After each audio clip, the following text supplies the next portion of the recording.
The stars looked different this far from Earth. Commander Tae-ho stared at the viewport of the horizon's edge, watching colors he had never seen before, paint the darkness of space. His crew had been traveling for 3 months, following a strange signal that repeated the same pattern over and over. Someone needed help. That was all Tae-ho needed to know. "Commander, I'm picking up something on the scanners." Hye-jin's voice cut through the silence. She was the best pilot Tae-ho had ever worked with, and her fingers moved across the controls like she was playing music. "It's big, really big." Tae-ho moved to her station. The screen showed dozens of contacts, all moving in perfect formation. They surrounded the human ship from every direction. His heart beat faster, but he kept his voice calm. "Can you tell what they are?" "Ships," Ji-won said from the engineering station. Her screens showed more data than Tae-ho could understand. "But not like any ships I've ever seen. They're giving off biological readings, like they're alive." Dong-woo, the medical officer, left his station and joined them. "Alive? Ships can't be alive." "These ones are," Ji-won whispered. The communications system crackled to life. A voice spoke in sounds that hurt to hear, like crystals breaking and grinding together. Then the ship's computer began translating. "Unknown vessel, you have entered Velthara space. Power down your engines and prepare to be boarded. Resistance will result in destruction." Tae-ho looked at his crew. They were scared. He was scared too, but they had a job to do. "Open a channel," he told Hye-jin. "Channel open." "Sir." "This is Commander Tae-ho of the Earthship Horizon's Edge. We received a distress signal. We're here to help. We mean no harm." The response came quickly. "Earth, we have no record of this world. It does not matter. You will surrender now." Before Tae-ho could respond, the ship shook violently. All the lights went out. Emergency power kicked in a second later, bathing everything in red light. Ji-won worked frantically at her station. "They hit us with some kind of electromagnetic pulse. Main engines are offline. Weapons are offline. We're dead in space." "How long to fix it?" Tae-ho asked. "Hours. Maybe days." The ship shook again, but this time it was different. It was the sound of something attaching to their hull. Dong-woo checked his medical scanner. "I'm reading life signs outside. They're cutting through the airlock." Tae-ho made a decision. "Everyone stay calm. Put on your helmets and seal your suits. Don't reach for weapons. We're going to talk our way through this." "And if talking doesn't work?" Hye-jin asked. "Then we improvise." The airlock door exploded inward. Smoke filled the corridor. Through it came figures that made Tae-ho's breath catch in his throat. They were tall, at least 7 feet, and their bodies looked like they were made of living crystal. Light moved under their skin in patterns that hurt to look at. They carried weapons that hummed with energy. One of them stepped forward. Its voice came through a translator device. "I am Lord Vexitharis, commander of the regional fleet. You will come with us. Any resistance will be met with immediate termination." Tae-ho raised his hands slowly. "We understand. We won't resist, but please, tell us what we did wrong. We're explorers. We didn't know this was your territory." Vexitharis moved closer, studying Tae-ho with eyes that glowed like stars. "Explorers? In such a primitive vessel? Your technology is centuries behind ours. How did your species even achieve space travel?" "We're stubborn," Tae-ho said. Something that might have been amusement flickered across Vexitharis's crystalline face. "Indeed. That may be the only reason you're still alive. Most species fire upon us immediately. Your restraint is, unusual." He turned to his soldiers. "Bind them. They will be presented to the Eternal Queen." The soldiers moved forward with restraints that sealed around their wrists with a thought. They were firm, but didn't hurt. As they were led through the corridors of their own ship toward the alien vessel, Dong-woo whispered to Tae-ho, Who's the Eternal Queen? I don't know, Tae-ho whispered back, but I think we're about to find out. The alien ship was unlike anything they had ever imagined. The walls were alive, pulsing with light and seeming to breathe. The floor was soft under their boots, like walking on living tissue.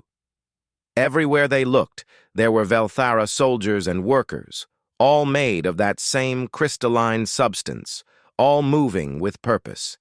They were taken to a holding cell that was surprisingly comfortable. The walls were transparent, letting them see out into a massive bay where hundreds of other ships moved in and out. Ji-won immediately went to the wall and placed her hand on it. "It's warm," she said, "and I can feel a pulse. This entire ship is one giant organism." "How is that possible?"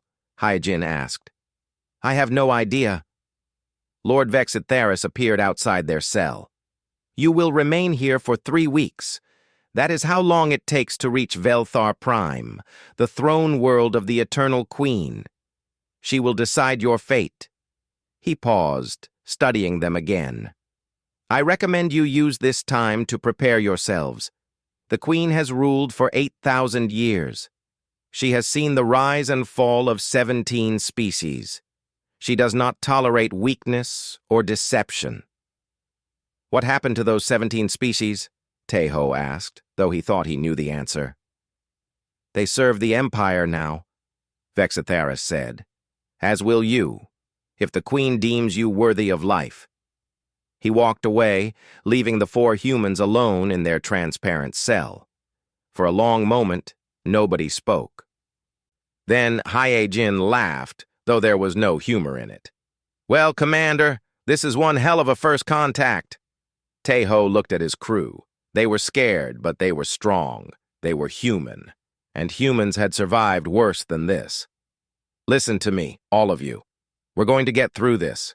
We're going to meet this queen, and we're going to show her that humanity deserves a place among the stars. Understood?" "Understood," they said together. As the alien ship began to move, carrying them toward an unknown world and an uncertain fate, Tae-ho stared out at the stars. Somewhere out there was Earth. Somewhere out there was home. And he was going to find a way back to it, no matter what it took. But first they had to survive 3 weeks in enemy territory. And then they had to face a queen who had ruled for longer than human civilization had existed. Tae-ho smiled grimly. Humans had always been good at surviving impossible situations. It was time to prove it again. The days passed slowly aboard the Velthara ship. Tae-ho counted each one, marking them on the wall of their cell with his finger. 15 days had gone by, and they were halfway to the throne world. The crew had fallen into a routine. They exercised, they talked, and they watched the alien crew go about their duties. It was on the 16th day that something changed. Dongwu was watching the corridor outside their cell when he saw 2 Velthara soldiers carrying a third between them. The injured one was leaking a glowing blue fluid that must have been blood. They were moving toward what looked like a medical bay down the hall. "Commander," Dongwu said quietly, "I need to help them." Tae-ho looked at him. "What?" "That soldier is hurt. Badly. I can see it from here. I'm a doctor. I have to help." "Dongwu, they're our captors. They might kill us when we reach their world." "They might," Dongwu agreed. "But right now, someone is hurt, and I can help. That's what doctors do." Tae-ho looked at his medical officer for a long moment, then nodded. He went to the cell wall and started banging on it. "Guard, we need to speak to someone in charge." It took an hour, but eventually Lord Vexitharis appeared. His glowing eyes were cold. "What do you want?" "One of your soldiers is injured," Tae-ho said. "Our medical officer wants to help." Vexitharis looked at Dongwu with something that might have been surprise. "Why would you help us?" "We are your enemies." "I'm a doctor," Dongwu said simply. "Injured people aren't my enemies. They're my patients." Vexitharis studied him for a long moment, then nodded slowly. "Very well, but if you try anything, your crew will die. He opened the cell and gestured for Dongwu to follow. For the next 6 hours, Dongwu worked on the injured soldier. The Velthara medical bay was full of technology he didn't understand. But biology was biology. He used his scanner, his medical knowledge, and a lot of improvisation. When he was done, the soldier's blue blood had stopped leaking and its crystalline body was beginning to repair itself. Vexatharis watched the whole time. "You saved him," he said finally. "Our doctors said he would die." "He still might," Dongwu said honestly. "But his chances are better now." "Why?" Vexatharis asked. "Why help him?" Dongwu cleaned his hands and looked at the Velthara commander. "Because every life matters. Even if we're enemies, even if you might kill us, that soldier deserves a chance to live. That's what makes us human." Something changed in Vexatharis's glowing eyes. He didn't say anything, but when he took Dongwu back to the cell, he ordered extra food to be brought to the humans. It wasn't much, but it was something. Meanwhile, Jiwan had been busy. While everyone slept, she worked on the cell's control panel. The Velthara used biological technology, but technology was technology. By the 20th day, she had managed to tap into the ship's information systems. What she found made her blood run cold. "Commander," she whispered one night, "you need to see this." Taeho looked at the data streaming across the panel Jiwan had hacked. It was a history of the Velthara Empire. 8,000 years of conquest. 17 species absorbed into the empire, their worlds taken, their people made into servants. Images showed beings of all shapes and sizes, all with the same look in their eyes. Hopelessness. "They're not just conquerors," Jiwan said. "They're slavers. Everyone they defeat becomes part of their empire forever. And look at this." She pulled up another file. "Their queen, Silvara. She's the original ruler. She's been alive for all 8,000 years. She can't die." "Everyone can die," Hyojin said from her bunk. "Not her," Jiwan said. "The records say she's immortal. She's seen civilizations rise and fall. She's conquered worlds that humanity can't even imagine. And in 3 days, we're going to meet her." The weight of that information settled over them like a blanket. They were going to face a being that had lived for 8 millennia, that had conquered 17 species that couldn't die, and they had nothing but their courage and their hope. On the 21st day, they saw Velthar Prime for the first time. The planet appeared on the viewport like a jewel in space. It was covered in massive crystalline structures that reached up into the atmosphere. Forests glowed with bioluminescent light. Oceans reflected the light of 3 moons. It was the most beautiful thing any of them had ever seen. "It's amazing," Hyejin whispered.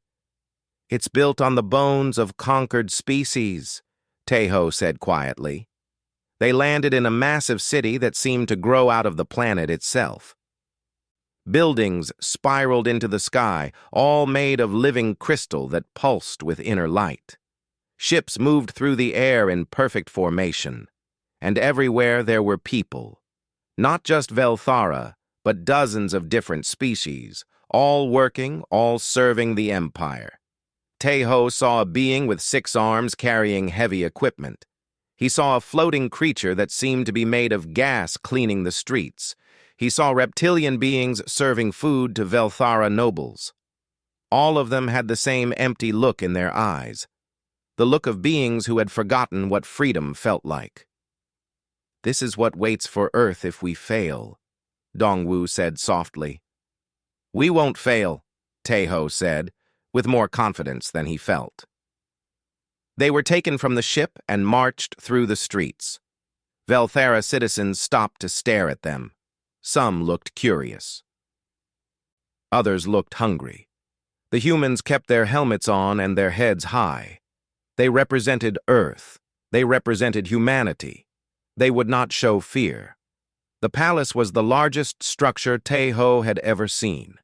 It rose from the center of the city like a mountain made of diamond. Guards stood at every entrance, their weapons ready. Inside, the halls were so massive that clouds formed near the ceiling. Every surface was alive, pulsing with light and energy. They walked for what felt like hours, going deeper and deeper into the palace. Finally, they reached a pair of doors that must have been 100 feet tall. Vexitharis stopped them. "Beyond these doors is the throne room. The Eternal Queen awaits you. You will show respect. You will speak only when spoken to. You will obey her commands without question. If you do not, you will die." "Do you understand?" "We understand," Teho said. The doors opened. The throne room was so large that Teho couldn't see the far wall. Hundreds of Velthara nobles filled the space, all dressed in flowing robes of light. At the far end, on a throne that seemed to be made of living vines and crystal, sat the queen. Queen Silvara was terrifying and beautiful at the same time. Her body was crystalline like the others, but her crystal was clearer, purer.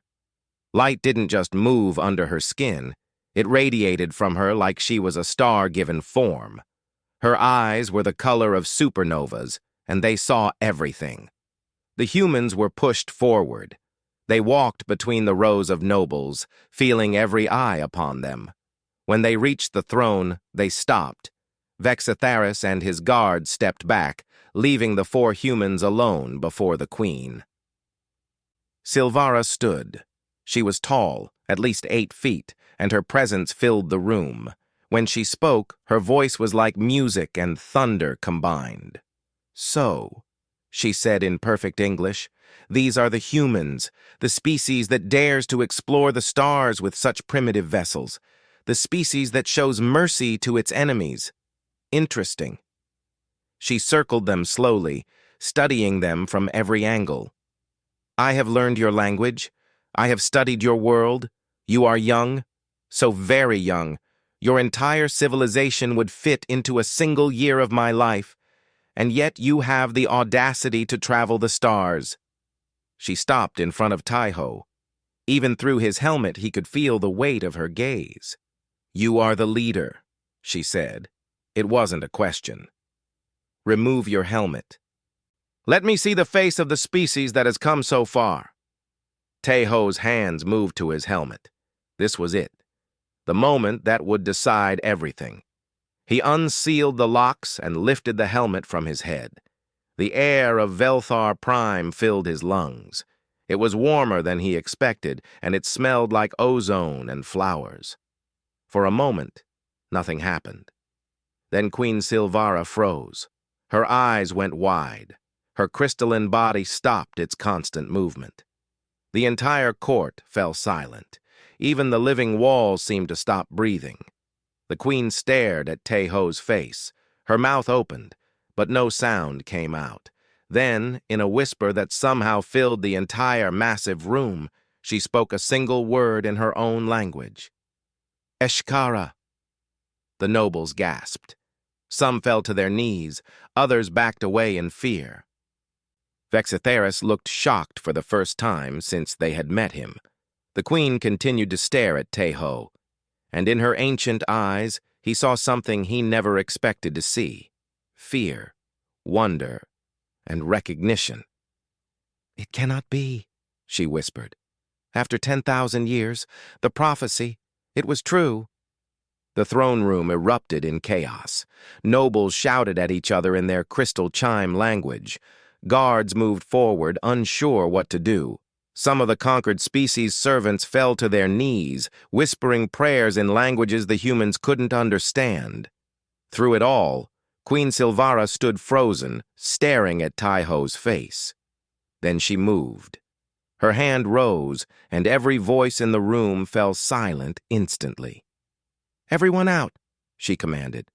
"Now." "Your Majesty," Vexitharis protested, "these aliens could be dangerous." "Let me stay to protect you." The queen's eyes flashed with anger. "I have ruled for 8,000 years. I do not need protection from 4 beings whose entire species is younger than my breakfast. Everyone, out." The nobles filed out quickly. The guards followed reluctantly. Within minutes, the massive throne room was empty except for the queen, the 4 humans, and one other Velthara. She was older than the others, her crystal body showing tiny cracks that glowed from within. She wore robes of deep purple light. "Mother Thelvia may stay," the queen said. "She was there when it happened. She knows the truth." When the doors finally closed, the queen seemed to shrink. The powerful ruler who had commanded absolute obedience suddenly looked tired, old. She sat on her throne and covered her face with her hands. 10,000 years, she whispered. "I thought it was just a dream, a dying race's final desperate hope." Teho looked at his crew, then back at the queen. "Your Majesty, we don't understand. What is Eshkara? What prophecy are you talking about?" The old one called Thelvia stepped forward. "Perhaps I should explain. The queen is not herself." She looked at the humans with eyes that held more kindness than they had seen from any Velthara. 10,000 years ago, our queen was not a conqueror. She was an explorer, like you. She traveled the stars not to dominate, but to learn, to discover, to make friends. "What changed?" Heijin asked quietly. "She found something," Thelvia said. "Or rather, something found her. A dying race called the predecessors. They were ancient beyond measure. They had seen the universe born and knew they would see it die. They were the last of their kind, and they had one final gift to give." The queen finally looked up. Her eyes were wet, though Teho didn't know if crystalline beings could actually cry. "They showed me the future," she said, "or possible futures. They showed me my people dying, our species ending. They showed me a path to save us, but the path required sacrifice." "What kind of sacrifice?" Dongwu asked. "Everything that made me who I was," the queen said softly. "They gave me immortality. They gave me power beyond imagining. They gave me the ability to build an empire that would last forever. But immortality has a price. With each year that passed, I felt less, cared less." The girl who loved exploring the stars became the queen who conquered them. She stood and walked to a wall. She touched it, and images appeared. The humans saw a younger queen, Silvara, her crystalline body bright and unmarked. They saw her laughing with alien beings of strange shapes. They saw her crying over friends who had died. They saw her filled with life and joy. "That was me," the queen said, "before." "The predecessors showed her one more thing," Thelvia continued. "A vision, a prophecy. They said that one day beings would come from a distant world, beings with soft bodies but unbreakable spirits, beings with faces that showed infinite emotions, and eyes that held dreams of stars they had never seen." The queen touched the wall again. A new image appeared. It showed a being with smooth skin, brown eyes, and black hair. It showed a human face. Teho's breath caught. The face in the vision looked remarkably like him. "They told me these beings would come when my empire was at its height and also at its lowest point," the queen said. "They would show me what I had forgotten, what I had sacrificed, and I would have to choose." "Choose what?" Teho asked. "Whether to stay the immortal tyrant or remember how to be mortal again. Whether to continue conquering or learn to build together. Whether to face what comes next alone or with allies." The queen turned to face them. "The predecessors called your kind Eshkara. In their language it means the children of change. They said you would either destroy my empire or save it from a darkness I could not yet see." Jiwan stepped forward. "Your Majesty, I need to tell you something. I hacked your ship's systems. I saw your history. I also saw something else. Something you might not want your people to know." The queen's eyes narrowed. "What did you see?" "Your species is dying," Jiwan said bluntly. "You're immortal, but you can't reproduce anymore. The immortality process made you sterile. In 500 years, when the last Velthara dies by accident or violence, your species will be extinct. That's why you conquered all those other species.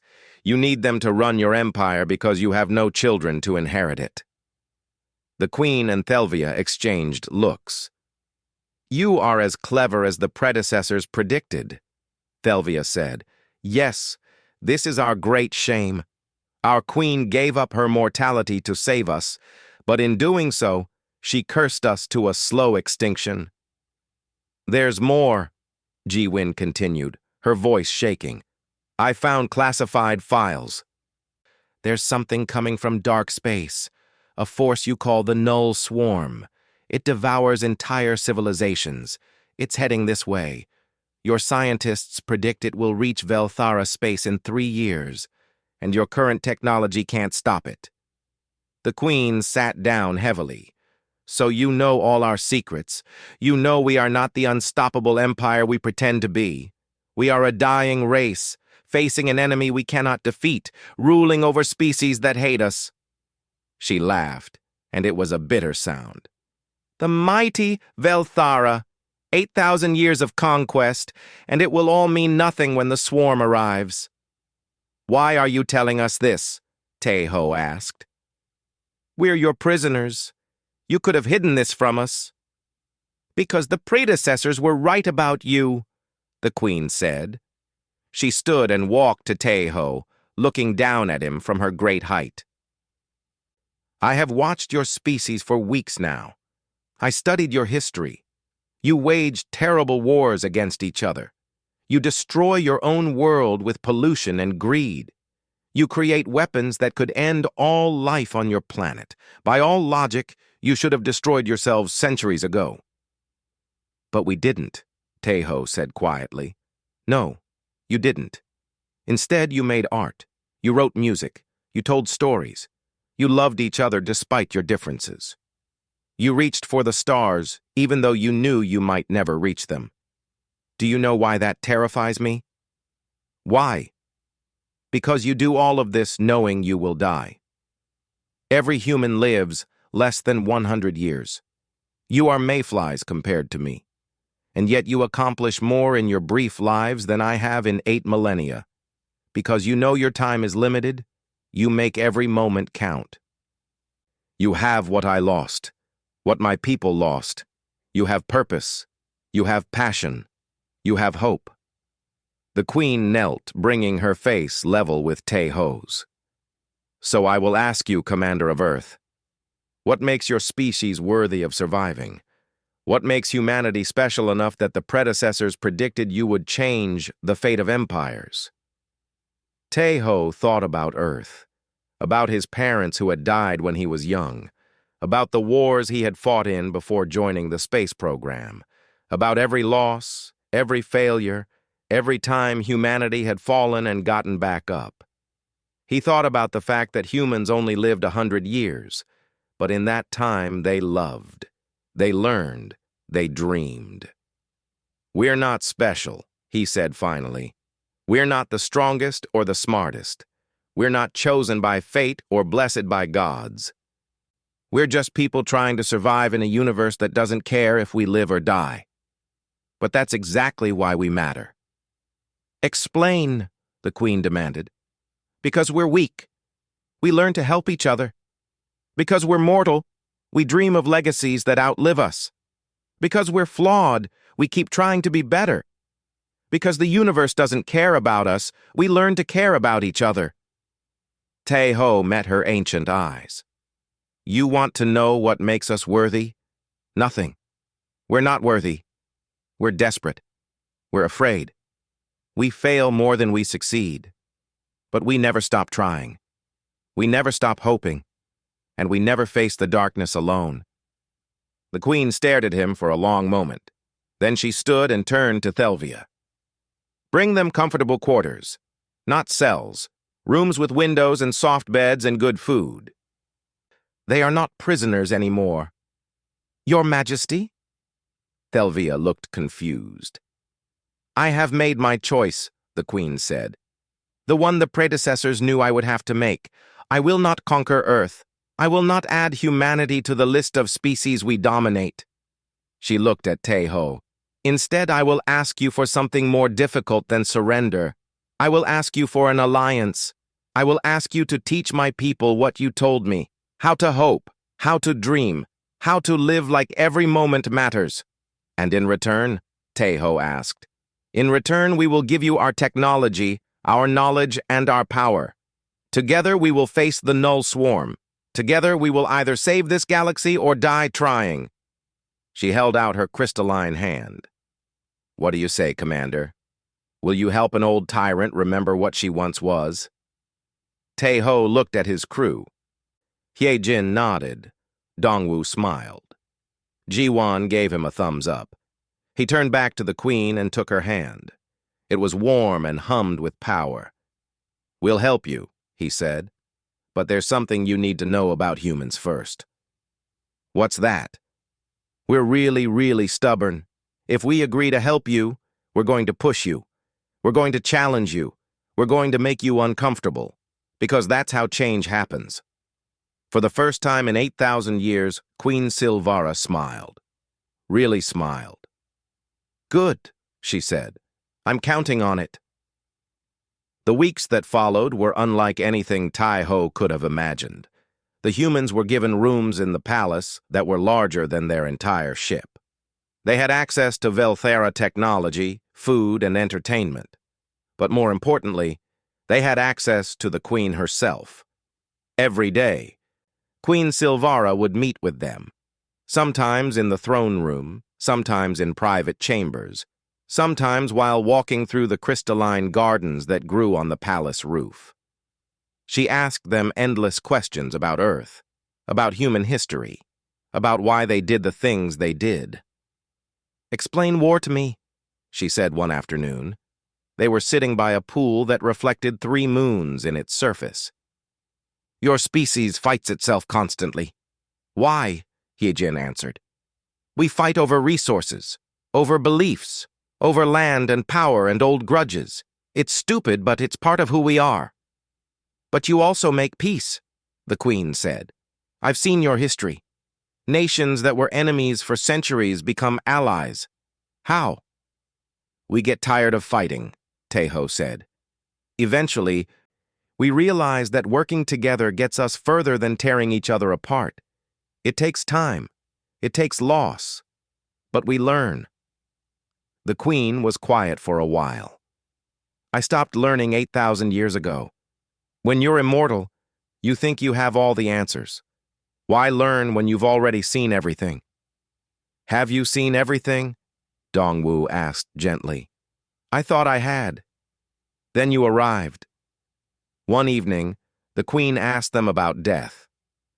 Your people die so young. How do you accept that? How do you function knowing that in less than a century you'll be gone? Jiwon pulled up her datapad. Can I show you something? The Queen nodded. Jiwon displayed an image of a little girl with bright eyes and a big smile. This is Li Yuna. She lived about 50 years ago. She died when she was 7 years old from a disease we couldn't cure. That's tragic, the Queen said softly. It was. But before she died, she spent a year painting pictures of flying cars and cities on Mars and people of all colors living together in peace. She painted the future she'd never see. Her paintings inspired millions. They made people believe that future was possible. Scientists worked harder, engineers built better, teachers educated better, all because a 7-year-old girl showed them what to dream about. Jiwon looked at the Queen. Yuna died decades ago. But she changed the world. That's what mortality gives us. It makes us urgent. It makes us care. Every human who ever lived knew they would die, so they tried to leave something behind. Art, knowledge, love, children, ideas. We're all going to die, so we make sure our deaths mean something. The Queen's crystalline eyes were bright. I cannot die. I have lived for 8,000 years, and I will live for 8,000 more. But what have I left behind except conquest and fear? What meaning have I created? It's not too late, Dongwu said. You're still here. You can still choose to create instead of conquer. But the queen's transformation didn't go unnoticed. The Velthara nobles grew concerned. Servants whispered. The conquered species watched with cautious hope, and Lord Vexitharis came to speak with Teho in private. "What are you doing to our queen?" he demanded. They were in the palace gardens, away from listening ears. "We're talking to her," Teho said. "That's all." "You're changing her. She questions things she never questioned before. She speaks of releasing conquered species. She talks about mortality and meaning. This is dangerous." "Dangerous to who?" "To the Empire, to everything we've built. We are strong because we are unified under an immortal queen. If she becomes weak, if she starts caring about individual lives instead of the greater whole, the Empire will fall apart." "Maybe it should," Teho said quietly. Vexitharis stepped closer, his crystalline body glowing with anger. "You understand nothing. There are threats in this galaxy you cannot imagine. The Null Swarm is only one of them. We conquered those 17 species not just for power, but for survival. United under the Queen, we are strong. Divided, we will all die." "People aren't bricks in a wall," Teho said. "They're not tools to be used. Every being you've conquered had dreams, had hopes, had lives of their own. You can be strong without crushing others. You can survive without domination." "Can you?" Vexitharis challenged. "Your Earth is divided into hundreds of nations. You fight each other constantly. You nearly destroyed yourselves with nuclear weapons. Don't lecture me about unity when your own species can't achieve it." Teho couldn't argue with that. "You're right. We're hypocrites. We preach peace while making war. But at least we're trying to do better. At least we haven't given up on the idea that things can change. Can you say the same?" Vexitharis left without answering. But his words worried Teho. The Velthara commander wasn't wrong. Humanity was divided and flawed. They had nearly destroyed themselves. Who were they to tell an 8,000-year-old empire how to live? He shared his concerns with the Queen that night. She listened carefully, then took him to a balcony that overlooked the city. Below them, millions of lights twinkled. Millions of beings lived and worked. But there was no laughter in the streets, no music, no joy. "You see that?" the Queen asked. "That's my empire, efficient, orderly, perfect, and completely dead inside. Every being down there exists to serve. They have food and shelter and safety, but they have no purpose except to obey. Is that life, or is it just slow death?"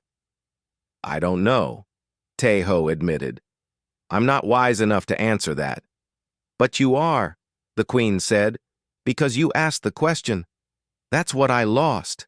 The ability to question, the ability to doubt, the ability to wonder if there's a better way." She turned to him. "Vexitharis is right to be afraid. What you're teaching me will tear this empire apart. Half my nobles will rebel. There will be chaos. There will be death. Are you prepared for that?" "No," Teho said honestly. "I'm not prepared to be responsible for a civil war in an alien empire. I'm just a ship commander. I'm not a philosopher or a revolutionary." "Neither was I," the Queen said. "I was just an explorer who wanted to see the stars. But we don't get to choose our roles in history. We only get to choose how we play them." She looked back at the city. "The Null Swarm is coming. With my empire as it is, rigid and unchanging, we will lose. We need to adapt. We need to evolve. We need to become something new. And evolution is always painful." The next day, the Queen called an assembly of all her nobles. The throne room was packed. Every important Velthara was there. So were representatives of all the conquered species, and standing beside the Queen's throne, in a place of honor, were the 4 humans. The nobles were shocked. Conquered species standing beside the Queen was unthinkable. Aliens from an unknown world being honored was an insult. But none dared to speak as the Queen rose. My people, she said, her voice filling the massive room. For 8,000 years I have led you. I have conquered worlds. I have built an empire that spans 100 systems. I have given you immortality and power. But I have failed you in one crucial way. The room was silent. I have taken away your purpose. I have made you into perfect soldiers, perfect workers, perfect servants. But I have forgotten to let you be people.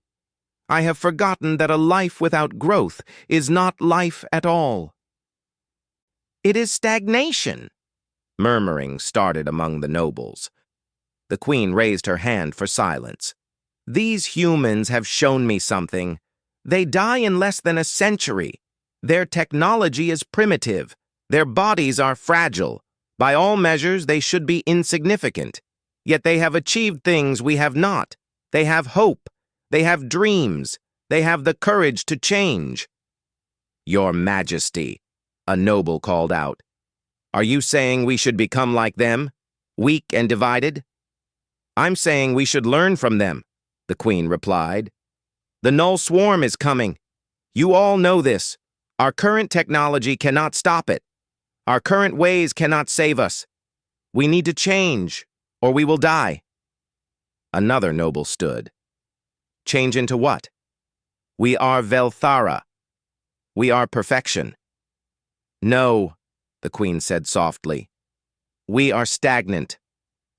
We have not created a new technology in 2,000 years. We have not discovered a new idea in 3,000. We are living fossils, perfectly preserved but completely dead. And the humans, with their brief lives and their messy emotions, are more alive than we have been in millennia. The room erupted. Nobles shouted at each other. Some supported the queen. Others called for her removal. The conquered species watched with wide eyes, hoping but not daring to believe. Through the chaos, Teho saw Lord Vexus Theris standing at the back of the room. The Velthara commander's face was unreadable, but his hand rested on his weapon, and his eyes were cold. The queen raised both hands, and the room fell silent. I am making a proclamation. Effective immediately, all conquered species are released from servitude. They may choose to remain as citizens of the Empire with full rights, or they may leave to rebuild their own worlds. We will help them either way. The room exploded again. This time, the chaos was worse. Nobles screamed in outrage. Some of the conquered species fell to their knees crying.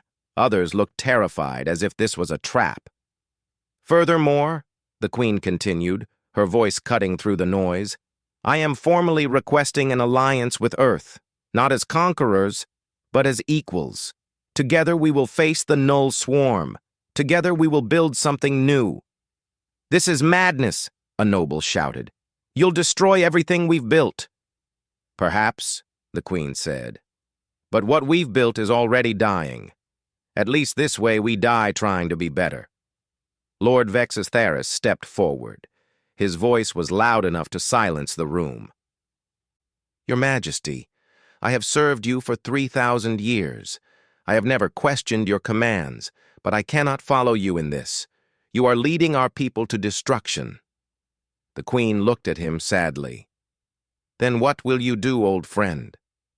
Vexus Theris drew his weapon. Around the room, hundreds of other nobles did the same. I will save the Empire, he said, even if I must save it from you. The throne room split into two sides in seconds. Loyalists on one side, rebels on the other. Weapons charged, the air hummed with power ready to be unleashed, and in the middle of it all stood the queen, the 4 humans, and Mother Thelvia. Stand down, Vexus Theris, the queen commanded. I do not wish to fight you. And I do not wish to fight you, my queen, Vexus Theris said. But I will not watch you destroy our people for a dream sold by primitive aliens. You have lived 8,000 years. Have these humans made you forget everything you learned?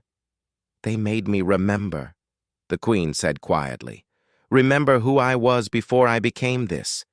Before I became a tyrant wrapped in the excuse of necessity. Tyrant?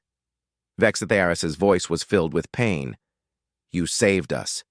You gave us immortality. You built an empire that has stood for millennia.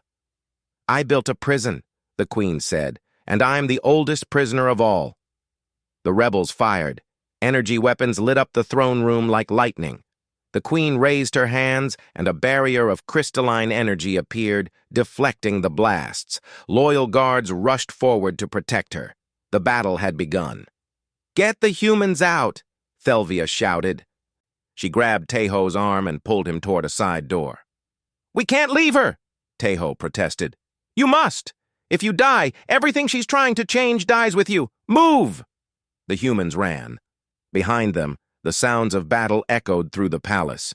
Energy weapons fired, crystals shattered, people screamed. They ran through corridors they didn't recognize, following Thelvia as she led them deeper into the palace. "Where are we going?" Hyejin asked. "The hangar. There are ships. You need to escape and return to Earth. Tell them what happened here. Tell them that we tried." "Tried?" Dongwu said. "We're not giving up. Half the Empire just declared war on the Queen. This is over." "No," Teho said, stopping. "This is just the beginning. Thelvia, where are the palace defenses controlled from?" "The command center." "But can you take us there?" "It's in the opposite direction from the hangar. It's suicide." "Then it's a good thing humans are stupid," Teho said with a grim smile. "Jiwan, if you can access their systems, can you help the Queen's forces?" Jiwan nodded. "Maybe. Their technology is more advanced, but the principles are the same. I'd need time." "Then let's get you that time. Thelvia, lead the way." They ran back into the battle. The palace had become a war zone. Rebels and loyalists fought in every corridor. The walls bled light where energy weapons struck them. Smoke filled the air. Teho saw a rebel soldier corner one of the conquered species, about to execute them for being a potential witness. Without thinking, he grabbed a fallen weapon and fired. The rebel went down. "Humans can fight?" Thelvia looked shocked. "We're good at it," Teho said grimly. "Too good." They fought their way through 3 levels of the palace. Hyejin proved to be an excellent shot, her pilot reflexes translating perfectly to combat. Dongwu used his medical knowledge to target weak points in the Velthara's crystalline bodies. Jiwan hacked door locks and disabled weapons remotely, and Teho led them, making split-second decisions that kept them alive. When they reached the command center, they found it under siege. A dozen of the Queen's loyal guards were holding it against 3 times as many rebels. Teho assessed the situation quickly. "We need a distraction. Hyejin, think you can fly one of those Velthara fighters?" "I can fly anything," she said confidently. "Then go. Draw some of them off. The rest of us will break through." Hyejin ran toward the hangar. 10 minutes later, a Velthara fighter screamed through the palace corridors, weapons blazing. Half the rebels broke off to chase it, and the fighter led them on a wild chase through impossible angles and maneuvers. The rebels couldn't keep up. They had forgotten what it meant to be unpredictable. With the rebels distracted, Teho led the others in a charge. They hit the remaining rebels from behind, breaking their formation. The loyal guards rallied and pushed forward. In minutes, the command center was secure. "Jiwan, you're up," Teho said. The engineer rushed to the controls. Her fingers flew across screens that weren't meant for human hands. She cursed, adjusted, tried again. Come on, yes!" The screens lit up. "I'm in. What do you need?" "Can you locate the Queen?" "Scanning. Got her. She's in the main courtyard." "Teho, she's surrounded." "Show me." The screen displayed an aerial view of the palace courtyard. The Queen stood alone, facing dozens of rebels. She was injured. Her crystalline body showed cracks that leaked blue light. Vexitharis stood before her, his weapon pointed at her heart. "We need to help her," Dongwu said. "The courtyard is too far," Thelvia said. "We'd never make it in time." "Can you give me palace-wide communications?" Teho asked Jiwan. "What? Why?" Just do it. Jiwon worked the controls. Done. You're broadcasting to every speaker in the palace. Taeho took a breath, then spoke. Attention, everyone. This is Commander Taeho of Earth. I want to tell you something about my people. We're cowards. We're terrified of death. We're so afraid of dying that we spend our whole lives trying to avoid it. We create medicine. We write books. We have children, all because we're desperate to leave something behind when we go. He paused. But here's what we learned. You can't avoid death. It comes for everyone. The only choice you have is whether your death means something. Whether you die as a slave or die free. Whether you die alone or surrounded by people you love. Whether you die having tried to make things better or having given up. On the screen, he saw the rebels hesitate. Some lowered their weapons. Your queen is trying to die free, Taeho continued. She's trying to die having tried to make things better. Yes, she was a tyrant. Yes, she conquered and dominated. But she's trying to change. She's trying to be better. And that's the hardest thing any being can do. It's easier to stay the same. It's easier to keep being what you've always been. But she's choosing the hard path. She's choosing to change. He looked at the screen, seeing Vexitharis's weapon still pointed at the queen. Lord Vexitharis, you've served her for 3,000 years. You know her better than anyone. Look at her.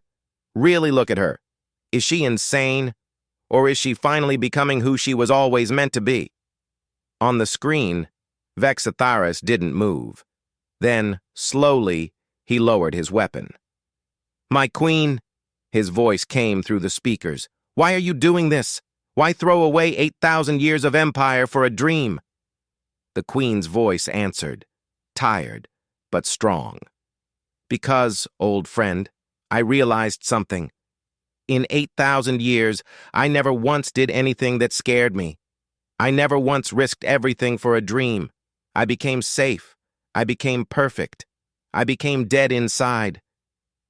These humans taught me that being alive means being willing to die for something. But what if you're wrong? Vexitharis asked. What if this alliance fails? What if we release the conquered species and they turn on us? What if we change everything and it makes things worse? Then we fail, the queen said. And we try again. That's what these humans do. They fail constantly. They make terrible mistakes. But they keep trying. They keep hoping. They keep believing things can be better. I want that. I want to believe again. For a long moment, Vexitharis stood frozen. Then he threw down his weapon. I have followed you for 3,000 years, he said. I cannot stop now, even if I think you're making the biggest mistake in history. Around the courtyard, other rebels lowered their weapons. Not all of them. Some fled. Some kept fighting. But most chose to follow their queen one more time into uncertainty and hope. The battle wasn't over quickly. It took 3 more days to secure the palace and the city. But with Vexitharis's surrender, the rebellion lost its heart. Slowly, order returned. The conquered species were freed as promised. Many chose to stay, now as citizens instead of slaves. Others left to rebuild their worlds, with Velthara help. 2 weeks later, Taeho stood on the balcony overlooking the city again. This time, the queen stood beside him as an equal, not a towering figure. She had used ancient technology from the predecessors to make herself mortal. She would live for another 500 years, but then she would die. The relief on her face when she made the choice had been beautiful to see. How do you feel? Taeho asked. Terrified, she admitted. For the first time in 8,000 years, I'm afraid of tomorrow, and it feels wonderful. Below them, the city was different. There was music in the streets, laughter. Beings of different species worked together not because they had to, but because they chose to. It wasn't perfect. There were arguments and conflicts, but it was alive. The Null Swarm is still coming, the Queen said. We have less than 3 years. Then we have 3 years to prepare, Tejo said. Together. Do you think we can win? Tejo smiled. I think we have a chance. And for humans, a chance is all we need. The queen looked at him with her ancient, newly mortal eyes. Your species is either the bravest or the most foolish in the galaxy? Probably both. Good, she said. Because what we're about to attempt requires both courage and foolishness in equal measure. That night, a message was sent to Earth. It contained everything that had happened. The meeting with the Velthara, the prophecy, the civil war, the alliance, and a formal invitation for Earth to join an unprecedented alliance of species to face the coming darkness. The message ended with the Queen's words. For 8,000 years, I ruled through fear and power. Now I wish to lead through hope and partnership. Humanity showed me that mortality is not weakness, it is strength. That change is not destruction, it is growth. That falling is not failure, it is how you learn to fly. Join us, teach us, help us remember what it means to truly live. 3 months later, Earth's response arrived. They would send ships, they would send people. They would share their knowledge and their hope.